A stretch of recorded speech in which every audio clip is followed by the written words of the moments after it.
Isang umaga, habang nag-i-scroll ako, ay nagulat ako sa nakita ko. Ito daw ang pinakamahal na itlog. Kinder Joy. Curious ako, ano bang laman yan? Wow, Kinder Joy! Gusto ko yung Kinder Joy! Ibili mo ako niyan, please. Pag binili mo ako niyan, kamukha mo sa Daniel Padilla. Bakit ano bang meron dyan? Ano bang laman yan? Chocolate yan, tapos may laruan sa loob. Dito, bili mo ako niyan, please. Sige na nga.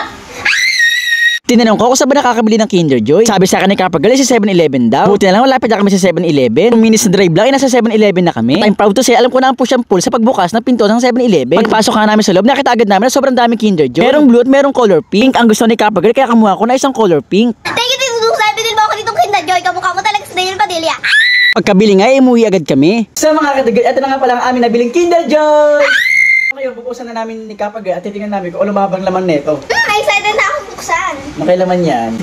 Ayun, So guys, ito siya, dalawa siya. Meron tayo ditong spoon para makain yung chocolate. So, ako nang bubukas. Parang suspense ang din mo ko agaw sa ilang to. Titikman ko lang.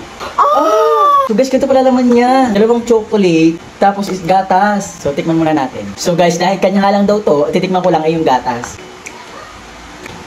Sarap. 10 over 10. Ano naman? 100 over 100! Sarap! Laruan! Laruan naman guys. Okay, ito ang laman niya guys. Yung laruan. Ang dami. Meron siyang instruction. Ang nakuha niyang laruan ay sing-sing sa daliri. Ito siya. Flower? Ito siya binubuo. Wait na paano. Pagdidikitin. Okay, wait. So, ito pagdidikitin. Sa may butas. Ayan. Tapos, itong sticker, ilalagay na dito sa gitna. Yan. So, ayan, nalagay ko na. Tapos, meron pa ito isang kulay green. Itong kulay green, makikita nyo, wala siyang laman. Dito, pwede ka maglagay ng letter. Wala, I love you. Tsaka yun siya ipapasok dito sa sing-sing ganyan, no? Para yan. Ayan, oh, ang ganda. Ayan ko sa akin. Oh, kasya hindi kasya sa akin. Baka kay Kapagal kasya. Sa mga kadagutan, hindi siya kasya sa akin. Baka kay Kapagal. Kasya yan! Kasya sa akin! Ang ganda, diba? Para sa akin talaga to. Kasyang kasya. Tingnan nyo, ang ganda. Oo nga guys, parang kay Kapagal nga talaga siya kasya. Okay, dito dun dahil wala naman pasok kayo at linggo.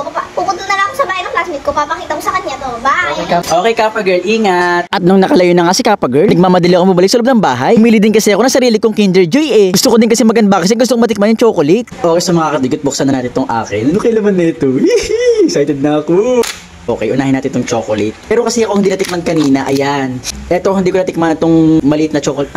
Basta ito, kung naman tawag dito, ito hindi ko natikman. Ito. So, ngayon titikman ko muna.